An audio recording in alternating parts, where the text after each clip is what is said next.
Today, people all over the world heavily rely on automobiles to drive their lives.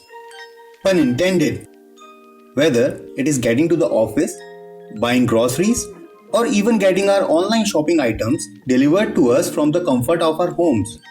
No matter where they are going, millions hop in, turn the key, and drive. It has become second nature to most. But where did the idea for what was at that time such a unique and complicated concept come from? Well, there is no clear-cut answer as to when and by whom the first automobile was invented. While we find the first mention of a car-like object in history shortly around the year 550 AD, when the Emperor Yuan of the Liang dynasty wrote the book of the Golden Hallmaster when he was still the crown prince Xiao Yi. In this book, he described a wind-driven carriage which was able to carry 30 people at once. There is evidence that a similar vehicle was subsequently built in about 610 AD for the Emperor Yang of Sui, also in China. Some also credit Leonardo da Vinci for his idea of a self-propelled cart in the 15th century. In 1760, a Swiss clergyman, J. H. Genevois, suggested mounting small windmills on a cart-like vehicle and that their power be used to wind springs that would move the road wheel. While many people tried their hand at proposing, designing and building car-like objects driven by various mechanisms between the 14th and 18th century, many historians agree that Nicolas Joseph Cugnot of France was the constructor of the first true automobile. Cugnot's vehicle was a huge, heavy, steam-powered tricycle, and his model of 1769 was said to have run for 20 minutes at 2.25 miles per hour while carrying 4 people and to have recuperated sufficient steam power to move again after standing for 20 minutes. The purpose of this vehicle was to pull cannons. A replica of Cugnot's second vehicle, partially original, is preserved in the Conservatoire National des Arts et Métiers in Paris. Around 1805, a Russian man by the name of Ivan Kulibin designed a pedal-powered vehicle assisted by a steam engine. Although it cannot be considered a car, it is an antecedent to take into account because it shared many elements with the current cars such as brakes, gearbox, steering wheel and axles with bearings. In 1807, François Isaac de Rivaz patented the first vehicle to use an internal combustion engine in history. A year later, in 1808, it was carried out. Despite what is commonly known, the famous Benz was not the first internal combustion powered car, but there is a difference. 1885 Benz was a petrol powered car and this vehicle was hydrogen powered, which was contained in a balloon. Gasoline wasn't used for internal combustion engines until 1870, when carburetors were invented to convert non-combustible liquid fuels into a form of combustible gas mixture. In 1885, Benz invented the vehicle commonly known as the first car in history. It was simply called Motorwagen, motorized vehicle in German. While it wasn't really the first car to be made, it was the first petrol-powered internal combustion car and mass-produced. To verify this assertion, Benz ran his first car, a 3-wheeler powered by a 2-cycle, 1-cylinder engine on a happy and triumphant day early in 1885. He circled a cinder track beside his small factory, his workmen running beside the car, his wife running too, clapping her hands. The little machine made 4 circuits of the track, stalling only twice before a broken chain stopped it. Mass production of Benz's car began in 1888 and he made his first sale to a Parisian named Émile Roger in the same year. Gradually, the soundness of his design and the quality and care that went into the material and the construction of his cars bore results, and they sold very well. That year, he employed around 50 workmen to build the tricycle car, and a year later, it was exhibited at the University Exhibition in Paris.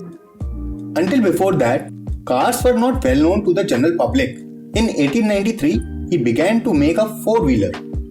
In 1882, both Gottlieb Daimler and Wilhelm Maybach resigned from Otto's firm because of Daimler's conviction that Otto did not understand the potential of the internal combustion engine.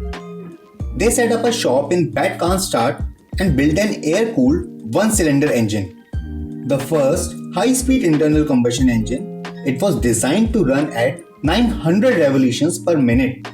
For comparison, Benz's first tricycle engine had operated at only 250 rpm. Daimler and Maybach built a second engine and mounted it on a wooden bicycle fitted with an outrigger, which first ran on November 10, 1885. The next year, the first Daimler four-wheeled road vehicle was made, a carriage modified to be driven by a one-cylinder engine. Daimler appears to have believed that the first phase of the automobile era would be a mass conversion of carriages to engine drive. Benz apparently thought of the motor car as a separate device. In 1889, they entered the field independently, and the Panhard-Levasseur designs of 1891-94 are of primary importance. They were true automobiles, not carriages modified for self-propulsion. Daimler's 1889 car was a departure from previous practice. It was based on a framework of light tubing. It had the engine in the rear, its wheels were driven by a belt, and it was steered by a tiller. Remarkably, it had 4 speeds. This car had obvious commercial value, and in the following year, the Daimler Motor and Gesellschaft was founded. The British Daimler automobile was started as a manufactory licensed by the German company, but later became quite independent of it. The Daimler and Benz firms were merged in 1926, and products thereafter have been sold under the name Mercedes-Benz.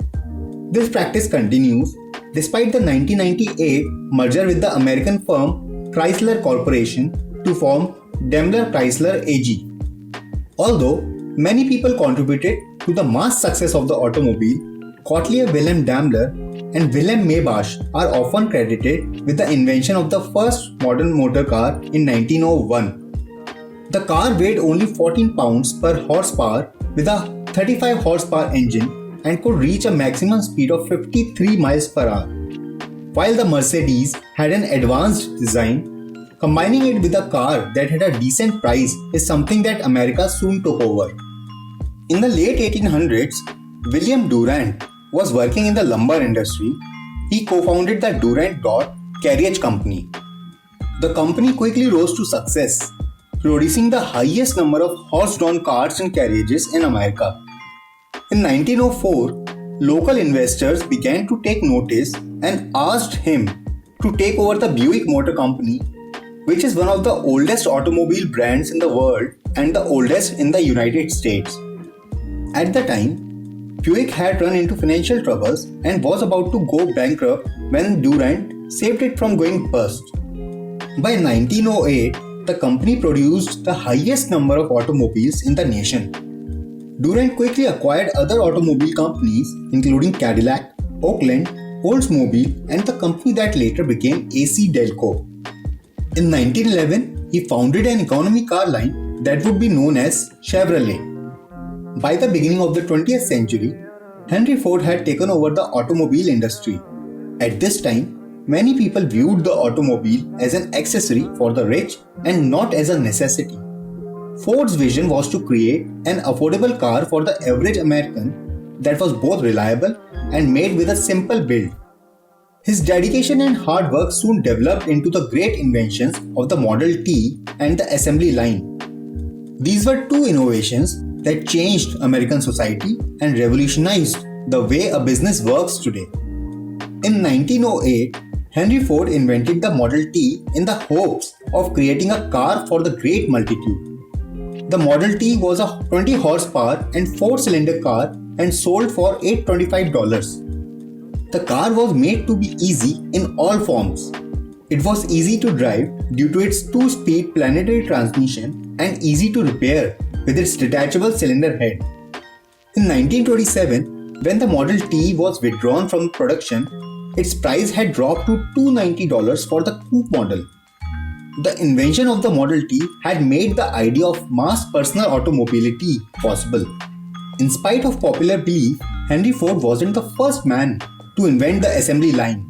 He merely improved it in 1913 by borrowing the idea from Ransom Eli Olds of Olds Motor Works who had in turn borrowed the idea from the meat packing industries of Chicago and Cincinnati in 1901. These slaughterhouses used monorail trolleys to move suspended carcasses past a line of stationary workers, each of whom did one specific task.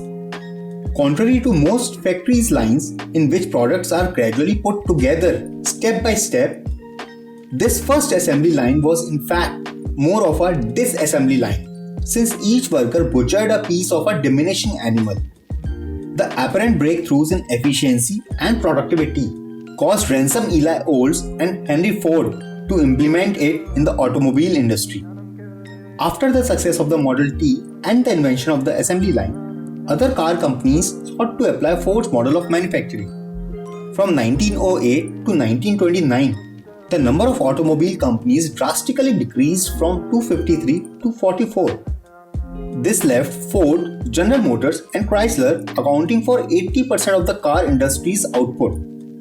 What was left of other automobile companies soon were wiped out by the Great Depression. The prohibitive cost of an automobile for many Americans kept many off the roads. However, installment loans and repayment plans were soon offered by automobile manufacturers to compete with the sales of the Model T. By 1925, about 75% of all new cars were purchased through such repayment plans. This started the trend of buying consumer products through credit, which has now become an American habit for the economy. During World War II, automobile manufacturers contributed by supplying several million military vehicles and other wartime items. In 1942, vehicles for civilians were put on hold as the war was their main priority. Tires and gasoline were limited, and because of this, automobile travel decreased drastically throughout the war.